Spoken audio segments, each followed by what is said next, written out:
Del segundo libro de Samuel.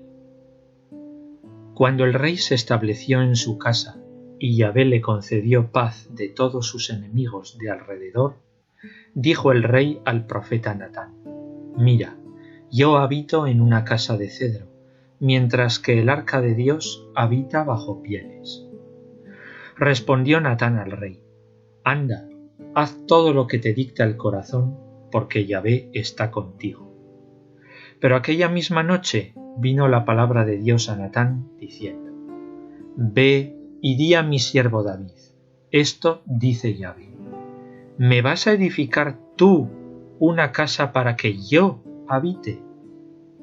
Así habla Yahvé Sebaot: yo te he tomado del pastizal, de detrás del rebaño, para que seas caudillo de mi pueblo, Israel. He estado contigo donde quiera has ido. He eliminado de delante de ti a todos tus enemigos, y voy a hacerte un nombre grande como el nombre de los grandes de la tierra. Fijaré un lugar a mi pueblo, Israel, y lo plantaré allí para que more en él. No será ya perturbado, y los malhechores no seguirán oprimiéndole como antes, en el tiempo en que instituí jueces en mi pueblo Israel. Le daré paz con todos sus enemigos. Yahvé te anuncia que Yahvé te edificará una casa. Y cuando tus días se hayan cumplido y te acuestes con tus padres, afirmaré después de ti la descendencia que saldrá de tus entrañas y consolidaré el trono de su realeza. Yo seré para él padre y él será para mí hijo. Tu casa y tu reino permanecerán para siempre ante mí. Tu trono estará firme eternamente. Natán habló a David según todas estas palabras y esta visión.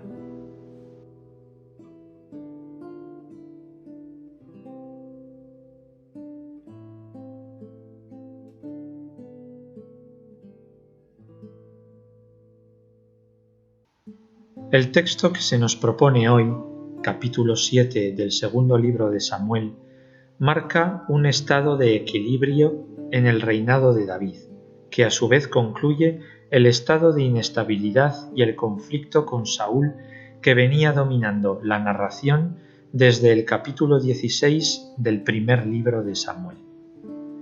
El texto de este domingo se inserta entre 2 Samuel 6, que narra la llegada gozosa del arca a Jerusalén, y 2 Samuel capítulos 8 al 10, que narra las campañas victoriosas de David contra filisteos, moabitas, amonitas y arameos.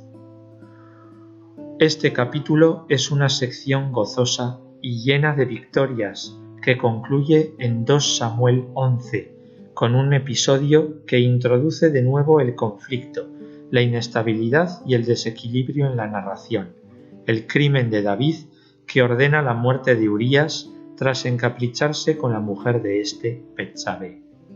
No obstante, en este capítulo 7 también se introduce un cierto desequilibrio narrativo. El plan de David para construir un templo-casa a Yahvé queda hecho añicos con la promesa de Yahvé a David de otra casa distinta, una dinastía perdurable.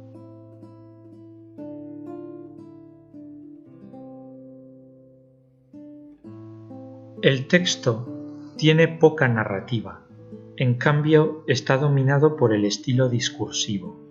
Es un oráculo de Yahvé. Podemos dividirlo en 3 partes, atravesadas por el término casa. Primera parte, en la que se presenta la situación de estabilidad militar y política, así como el deseo de David de construir un templo a Yahvé, de forma implícita. Conformidad del profeta Natán.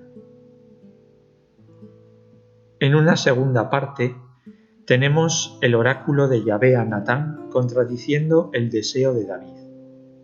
Las palabras se dirigen directamente a David. Los versículos 6 al 7, ausentes del texto litúrgico, consignan una primera parte del porqué de la negativa de Yahvé.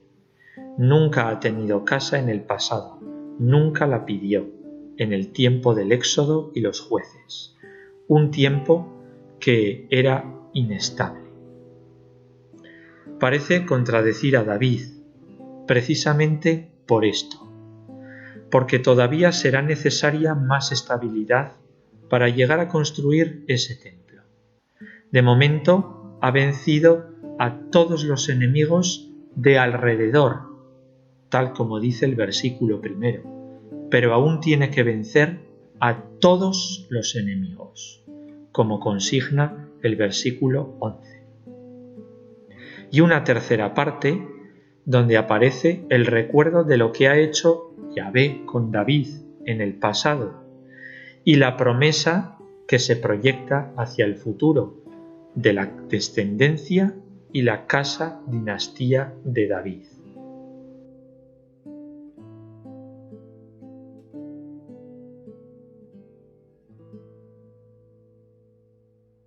El texto es sugerente porque está lleno de cambios. Cambian situaciones, cambian personas, cambian centros de interés, cambia el sentido de una palabra, cambian proyectos. Cambio de rey a siervo. Si los versículos 1 al 3 se refieren a David como rey, los versículos 4 al 17 se refieren a él como mi siervo. El cambio se opera al entrar en juego la palabra de Dios dirigida al profeta Natán. De algún modo, David queda como resituado. Y queda claro que más que un rey es el lugarteniente de Dios, su siervo.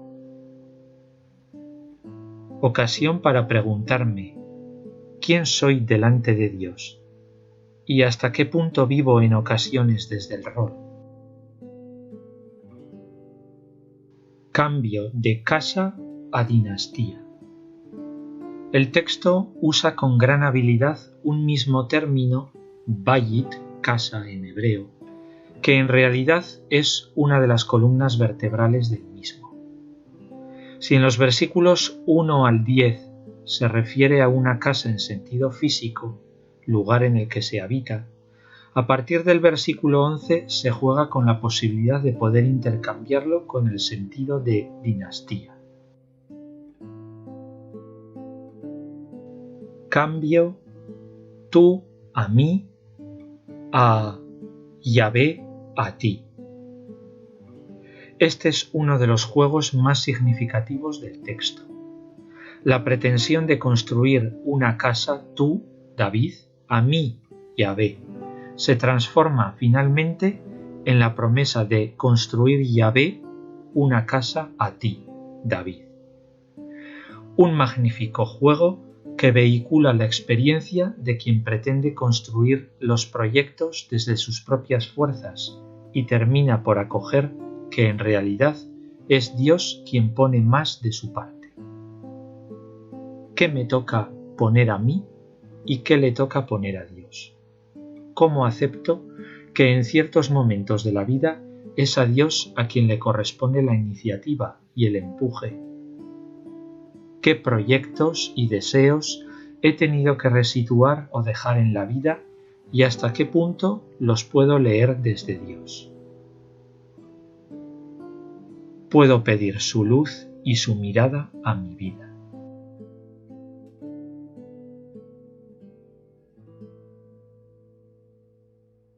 Cambio del pasado al futuro.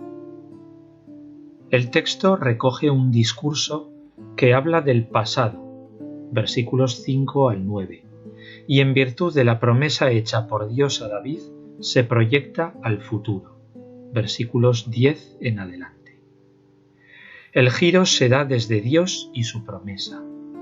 A un nivel contextual más amplio, también se ha producido un cambio que consiste en el paso de acciones de guerra defensivas hasta el capítulo 6 del segundo libro de Samuel, a acciones de guerra ofensivas, a partir del siguiente capítulo al que corresponde nuestro texto de hoy, 2 Samuel 8 hasta el capítulo 10.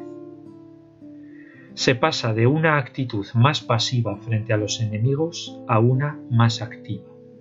Y el cambio lo opera la palabra, la promesa, que de repente abre el horizonte y parece comunicar audacia a la persona.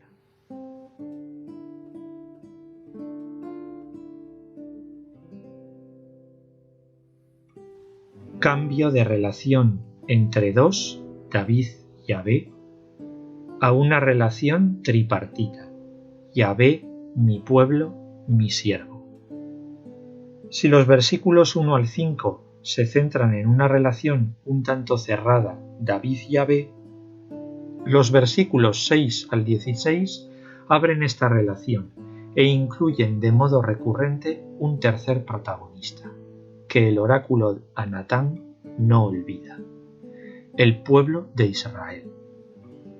Todo está en función del pueblo, tan afectivamente aludido con el pronombre mi pueblo. Si David es rey, lo es para servir al pueblo de Yahvé.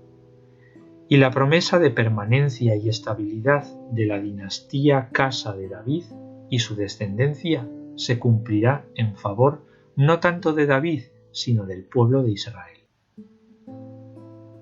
Un toque de atención para todo quien pretenda una relación con Dios en la que solo cabe el yo. De algún modo, Él abre y descentra, tantas veces desde la misma palabra que ilumina planes frustrados. Abre y descentra al triángulo Dios, yo, otros. Los otros no son unos cualesquiera, para Dios son mi pueblo, y desde ahí mi yo y mis roles quedan resituados para pasar a ser su siervo.